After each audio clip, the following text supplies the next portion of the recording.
Well, hello, Francisco. Thanks for stopping by today. No, thank you for having me. Oh, my pleasure. Got nothing else to do but stay on video all the time. Yeah. Wear the same black shirt every day.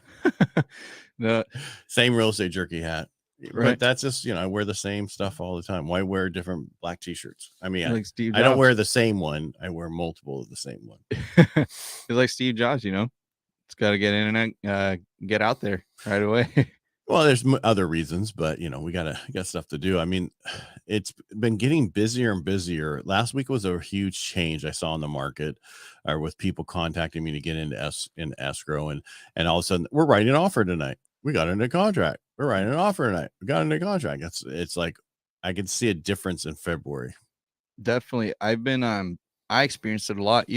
So I went to Tracy actually this last weekend, and I was showing houses, and I've been working with, like, the people that I've been working with have been, they're looking, and then but they're trying to find a deal, but like a crazy deal, right?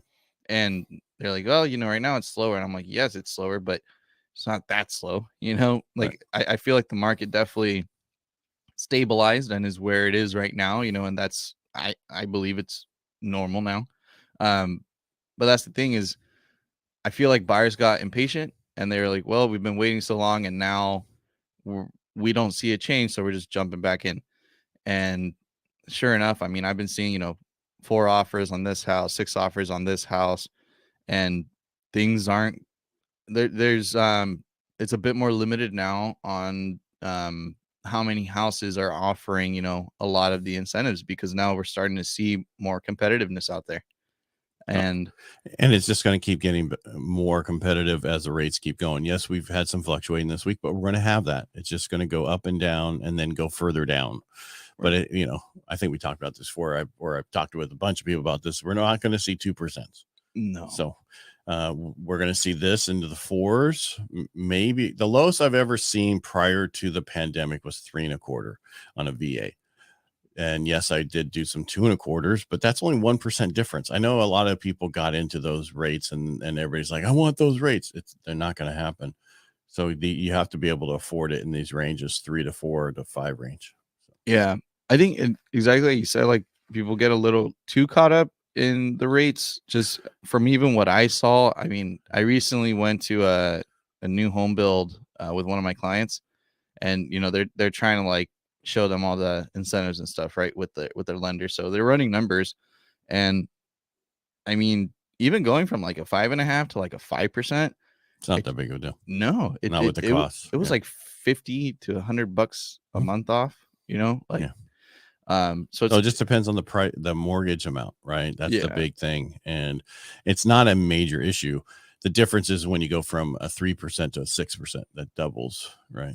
Right. But a 0.5% change, or even a 1% change. Yes, it's a few $100 on some payments, but that will be okay. We'll do that down the road later. It's not a big deal. Yeah. And, even, and I'm not trying to say that it's like gotten so competitive that you can't get the help anymore and you can't get that stuff. But I mean, the more desirable homes, they're flying again. And it's all about location, man. Yeah. It's all about the type of home. And if a house comes up and people want it, people are going to want it. They still can only sell it to one person, right? People are hearing the rates have come down. That's what they're hearing. So they're like, now is the time. It's springtime. We're getting close. Okay, it's February, but that's what they're thinking. Let's move before, this or that or whatever. And I'm seeing a big change. It's also helped. And I'm not trying to just talk about me and my book, but I've been sending out advance copies to all my clients that I've pre-qualified and pre-approved and everything. And they're just saying how it's helped them so much. Like I have one lady say, wow, I read your book cover to cover, and wow, it helped me so much. By the way, am I fully pre-underwritten? Because that's in the book. That's awesome. So I'm like, they're actually reading my stuff, because we talked about when you get pre-approved, right? Pre-qualified, pre-approved, and then fully underwritten pre-approval, because that's what's on the contracts now, right? So I talked about in the book how it's so important not to just be pre-qualified, and I explained what the different how it kind of works, where pre-qual is like you're going for a job and you're talking to them on the phone, they say, oh, you have a degree? Oh yeah, I have a degree, right? pre-approval is you bring in a copy of that degree for them to look at, right? And then a pre-approval with fully underwritten that we do, that's when they call the school and verify that is really an actual degree and you went there. And that's basically what we do with the underwriting of loans. And so I explain that, and it makes it easier for people to understand. And I'm just glad that she liked it and it's worked for her. And I had a bunch of other people say the same thing. I'm just glad, because that's the whole purpose of writing that book, was to educate people, not to make a ton of money off of. That's not the reason to do it. No, and that's the good thing too, is like, I mean, and especially me as an agent, like, we want to hear that, like those kinds of questions. And well, they know what to, and I explain in the whole book from start to finish: credit, assets, income, then how the process works, the different loan programs. But I told them don't go in deep on the loan programs, because that's my job, or a loan officer's job, to figure out what is the best program for you for your FICO score and that kind of stuff. Right. And then I break down about the loan estimate. Well, because that's the other questions we get. And the CD, that's the other questions. That's a closing disclosure. If you don't know, whoever's watching this, I go through the whole closing costs on there, because that's the one. You don't know how many times I get referred somebody who's already been pre-approved supposedly, and they don't know anything about closing costs. Yes, and that's I feel like that's one of the biggest things too, is being and working with someone who's properly giving that advice. Like I've said it before, I'll say it again. You actually tend and curate, to our clients, which is big, like and you'll see it happen where even like sometimes, if someone goes to a lender and they're not quite ready, they might say, yeah, they had me like pre-qualified, but it's not exactly like you said. When it's just a pre-qualification, they're not really taking into consideration the big factors. And then sometimes it's what leads to some clients being or thinking that they're at a certain point and they're not there yet. Right. And it ends up kind of, going bad. And that's where we always also say, you probably mentioned in your book too, but just be straightforward and be honest, like, about everything, so that there's no, surprises or anything like that. Yeah. But I tell people I know more than your doctor, your attorney, your priest, I know more than anybody else, and nobody will know what I know unless you tell me to tell them. I don't tell. That's my find it fiduciary responsibility to them as a client. Yeah. People don't know who I've done loans for. They have to tell people I've done loans for them. That's their job. It's different than real estate agents, where you guys are like, we sold this house for them and we're just getting them in. It's I look at the financial stuff. Yeah. Right. And so, but with the book, what's nice about it, and somebody else said, the one thing about it, if they read the book, then they're serious about looking for a home. Right. They want to understand certain things. And I had another couple of people I've sent it to, and I'm like, okay, did you read it? No. I go, well, then go to this chapter, because this is what we're dealing with right now, and just read that chapter. Right. Yeah. So that's good. And I'm like, you don't have to buy a bunch of them to hand out to every one of your clients. What you can do is get a couple of them and then go, here, this is lent to you, and then bring it back when you're done reading it. Yeah. The good thing too about being that qualified as well is, because what I have been seeing too is quite a few homes like coming back on market as well. Like we've been seeing quite a few. And really, yes, some of them. So that's where it's like I'm saying, being strongly qualified like that, a seller is gonna value that a whole lot more than sometimes an offer that's offering a little bit more. You really have to just explain, how solidly qualified they are. Obviously, that also falls in line with like speed, right? As far as like how fast somebody, because you have all the documents anyway, and everything that you already have. If it's DU or LP, you have exactly what you need. VA is easier, but USDA has GUS, where you can run it through their system. You do the same thing, and it tells you everything. So, and if you have that in, you're ready to go. You can close so much faster. Yeah. But at first, I just, once they wrote the contract, the way they changed it to where it had those 3 boxes, you never want to be in the first one. You don't want to be in the second one. You want to be in the third one, because you're probably 1 in 10 that are in that spot. Yeah. And it's like, and for example, like even the houses that have been out there as well, now I think what's going to be interesting is how appraisals are going to be coming, now that we're going to see competitiveness rise again. I hope that they see that, I think it's going to take a while. Well, I don't see that we're going to be so competitive that we're back to where we're in 2021 or 2020 until 24. Yeah. And this year it's going to get better. We still need properties that go on the market to be sold. So we need people to go, okay, I'm moving out of California. I'm going to move somewhere else so we can sell that to somebody else that wants to buy it here. Because if we didn't have that 750,000 people leave California the last 3 years, we would have no houses to sell. Right. Yeah. We've been, there's been some more builders too, and they're providing a lot of incentives. Right. But there's still not a ton of homes. They're talking hundreds. Yeah.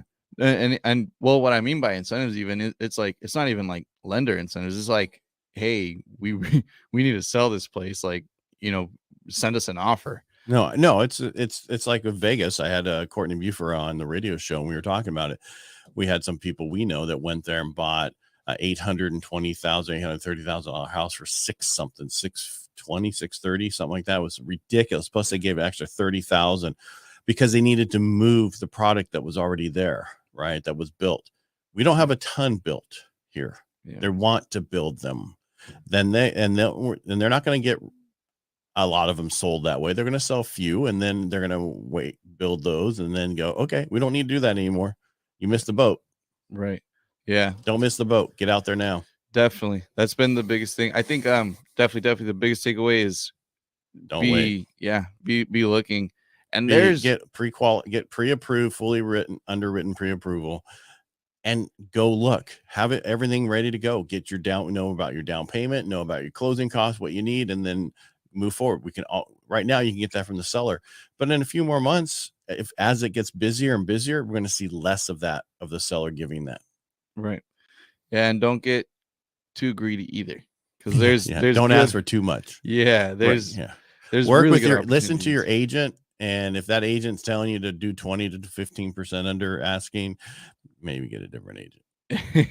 No, it's crazy because and I was talking to my godfather about this, like, because I help him buy a few properties. Does he go, kiss my ring? Right, like, it's funny. The Godfather, man. Yeah.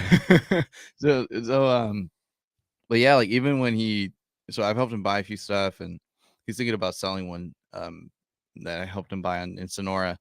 But what price point? We might be going like around like 500 grand, but it's not a house, actually. It's an office. Oh, yeah, right on Mono. That's a little different though. Yeah. But I was just talking to him, and I was like, explaining to him just the differences that we've been seeing and everything. And it's like, I told him, I was like, man, I don't want to be the I told you so guy, but man, it's kind of where it's leading to, because I feel, like, especially December and January, I think that there were a lot of really good opportunities. Some of them are still really there. They're there. That's just people were really, the rates are a little bit higher than they are now. And people are listening to too much negativity. Yes. Right. And we don't have a housing crisis. I keep saying information crisis. You're listening to the news who wants to sell negative stuff. That's all they care about. I saw an article earlier that I could have brought up that was talking about how, affordability is not as great as it was. It's getting better, but first time home buyers. So you know what? Affordability is there right now. If you can afford it, buy it. Right. That's where we at. If you can afford it, then buy it. You have to make at least $75,000 to $100,000 in order to own a home. Yeah. And that you should be making that anyway. Right. If not, with 11 million jobs out there, go get a better job. Right. And I think, even right now, because they'll train you. Yeah. I've been seeing, even just people picking up extra, just a little side job or don't something. do that. You're just saying go some full go get a totally new full-time job. But here's the problem. If you pick up a part-time job, if it's in the same industry, you got to have it for a year. But most of the time we want to see 2 years of it. That's what I was going to say. It's like, so for those people that you advise, like, if they can make that change, what if they're going to a different industry? Doesn't matter. See, that's read the book. Yeah. All right. So what the issue is, if it's a W-2 wage earner, we don't care. Mm-hmm. If you're a general laborer, you're a general laborer, right? If that classification means if you're a receptionist, you're a receptionist. If you go now to do bookkeeping, you're a bookkeeper. It does, you know what I mean? If you it doesn't matter. It's just you got a better job. You don't have to have it for 2 years. The 2 years thing is if you go from I work at a car dealership and I was salaried, but now I'm salary plus commission. I can't use that commission for 2 years. I got to have a history of that commission. Got to have a history of overtime. Got to have a history of bonuses, that kind of stuff. That's a 2-year thing. But if it's regular 40 hours a week, it's not a big deal. The issue is if you were working for 20 years, you took 2 years off because you wanted to have a vacation, and now you're coming back, you got to work for at least 6. We got to have 2 year of history. If there's a gap, we have to explain it if it's over a certain amount. And that's a different thing. And that's on case by case basis. Talk to me. I can figure out how you normally have to be back to work for 6 months. Yeah. Right. But no, everybody thinks you got to be in the same industry for 2 years. No, it's not that way. Definitely. Right. It is if you're technically right. If you go to be a nurse, you have to have your degree. That's your 2 years. Right. You don't have to work for 2 years as a nurse. Your degree is the nurse thing. Yeah. Right. So if you go to school for something that you're going to work in, that you need the degree in, then you don't have to wait 2 years. Yeah. You got to give me a physical copy.